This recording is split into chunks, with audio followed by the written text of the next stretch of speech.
Tout a un début et une fin. Les Barcelonais, comment ça se passe pour vous? Alors moi j'ai une question pour vous les Barcelonais. L'année va se terminer. Qu'est-ce qu'il en est? Est-ce que vous allez gagner la Liga? La Liga c'est pour vous ou c'est comment? Expliquez-moi. Coucou tout le monde et bienvenue sur ma chaîne pour une nouvelle vidéo. Pour tous ceux qui ne sont pas encore abonnés sur ma chaîne, n'hésitez pas à cliquer sur le bouton pour recevoir plus de contenu de ma chaîne. Et pour tous ceux qui sont abonnés et qui me suivent déjà et qui me connaissent, j'espère que vous allez bien. Ouais. Et si vous allez bien et que vous êtes bien installés, let's go comme d'hab, prenons des notes. Bon, voilà mes notes. Téléphone, j'étais à l'extérieur aujourd'hui, mais je me suis débrouillée comme je pouvais. Il s'agit donc de la 18e journée de la Liga, match donc du Barça contre Atlético, match tant attendu, ouais. Donc ce soir nous avons pété le champagne, nous pétons le champagne Barça, en tout cas vraiment vous ramenez un peu de gaieté, de joie comme ça au sein des cœurs des chers madrilènes. Bon, nous allons couper court un peu sur ça, mais nous allons revenir plus tard. En tout cas, je suis contente du contentisme. Vous connaissez déjà la go, voilà. Comme disent les Anglais ou les Américains, money time. Quelle belle fin de match. Non, vraiment, je pense que personne ne s'y attendait. Et de ce que j'ai cru comprendre, ça remonte en 2006. Que le Atlético n'a pas gagné à domicile donc chez les Barcelonais. Donc ça remonte à Perpète-les-Oies.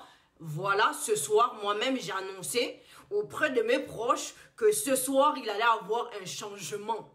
Ouais, ce soir, quand j'ai appris ça, en tout cas, j'ai dit, oh, ce soir, il y a une nouvelle donne. Changement, Atlético va gagner. Et oh, vraiment, je ne suis pas quelqu'un qui est dans les paris, mais ceux qui jouent, écoutez-moi.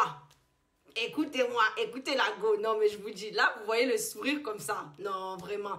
Le match commence, on voit une grosse domination des Barcelonais au milieu de terrain. C'est là où tu vois les échanges qui font une grosse pression sur cette équipe d'Atlético. Et là, tu te dis, ah non, mais ne me dis pas que ça va recommencer ou cette équipe d'Atlético, on va encore subir face au Barça. Parce que vous connaissez un peu la cadence qu'ils ont d'avoir du mal face à cette équipe du Barça. On a vu en tout cas cette équipe du Barça qui écarte le jeu et qui met une grosse pression sur cette équipe de l'Atlético. Et c'est là où tu sens que la frustration monte devant mon écran. J'ai dit que non, vraiment. On voit l'effectif de cette équipe de l'Atlético. Là, tu te dis, ah, ils peuvent quand même mieux faire. Ils peuvent mieux jouer au ballon. Mais qu'est-ce qui se passe? Mais là, tu te poses des questions.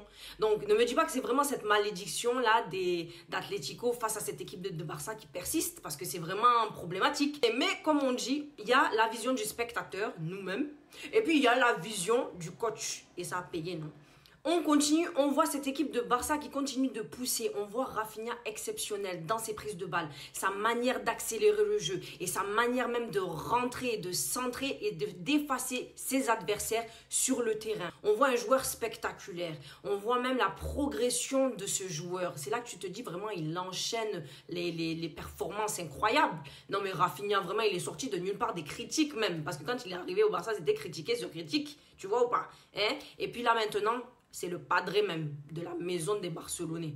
On fait quoi? On dit quoi? Et vous répondez quoi? En tout cas, vous connaissez déjà votre go. Ce n'est pas parce que je supporte nos chers merengues que je ne peux pas parler des bonnes choses. Que je vais m'amuser à backlash, à clasher l'autre équipe ou les adversaires ou la concurrence. Moi, je dis la vérité. Et la vérité est que Rafinha est un très bon élément. C'est les talents des pépites. Voilà, tout simplement. Quand on voit la progression et le talent de ça, le joueur, il faut parler des bonnes performances. Les choses bien, tu dis. Les choses mal aussi, tu dis. Et puis, voilà. Là, il y a des bonnes critiques et les mauvaises critiques. Là, en l'occurrence, ce n'est pas parce que c'est Barça que je vais mal parler. Rafinha, tu es don, tu es talent. Talent sur toi. Le match continue, on voit cette équipe d'Atlético qui joue bas et qui a du mal à construire. On a vu qu'il continue d'envoyer le ballon vers l'avant. On voit aussi cette action où Griezmann récupère le ballon, essaye de temporiser, mais il n'y a personne et il n'est pas aidé en tout cas par son équipe. Donc, il n'y a aucun résultat. C'est là où tu te dis que peut-être ça allait bien finir pour eux et qu'ils allaient garder ce rythme-là jusqu'à la fin de la mi-temps.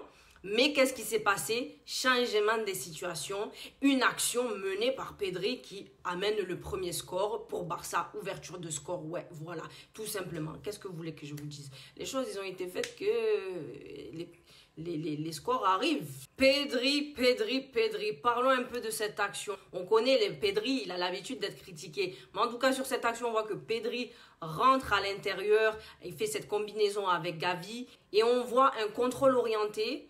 Mais c'est là que je me dis que peut-être l'action n'a pas été faite exprès. Le ballon, en tout cas, revient sur Pedri. Donc, il place bien le ballon dans les filets. Tout simplement. Barcelonais, vous êtes fiers de vous, non? Voilà comment vous avez fait les choses. Mais on arrive dans la deuxième mi-temps. Qu'est-ce qui se passe dans cette deuxième mi-temps?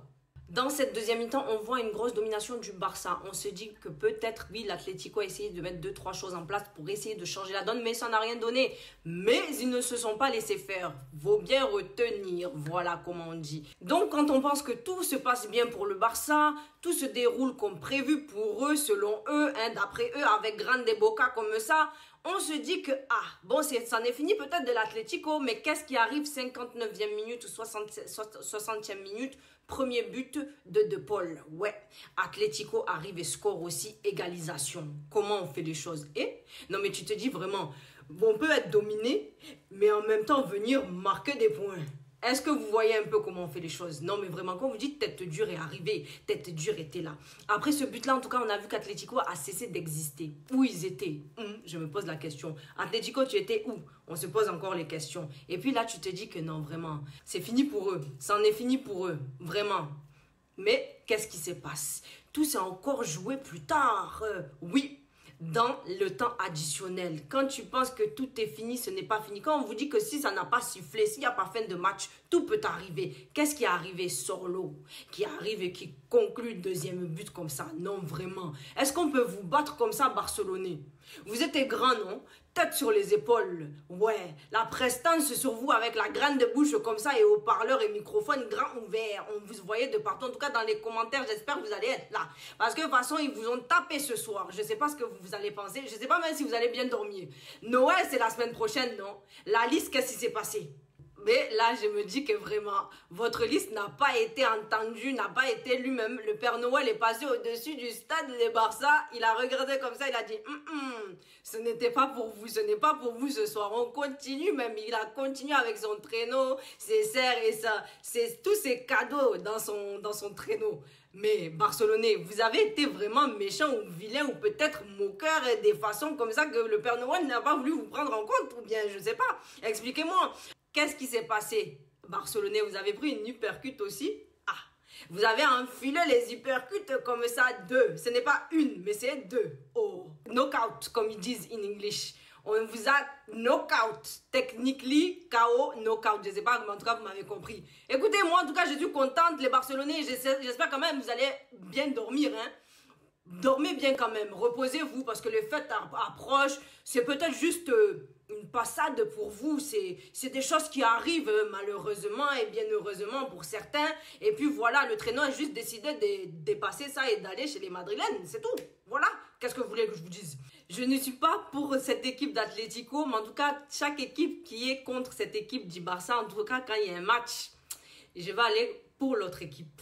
Atlético, ce soir, j'étais pour vous, hein. On se sait, on est là. En tout cas, j'avais dit de bonnes choses sur vous et puis vous avez ramené même les bonnes choses. Comme ça, quand on vous dit parlez, dites bien, dites les bonnes choses et tout ça, ça fleurit. Vous savez, quand il faut parler aux plantes, c'est ça que vous faites, non? Moi, j'ai parlé comme ça, derrière mon écran, derrière tout ça. Et puis, je suis revenue, regardez-moi. On a fleuri Atlético sur nous. Mais vraiment, on se retrouve donc pour le match donc de demain, Real Madrid contre Séville. Écoutez, c'est la fin de cette vidéo. J'espère que vous avez aimé ma vidéo. N'hésitez pas à vous abonner, liker, partager, commenter. Et on se retrouve pour une prochaine vidéo. Prenons des notes. Passez une bonne soirée et bonne nuit à vous, chers Barcelonais. Allez, bye bye.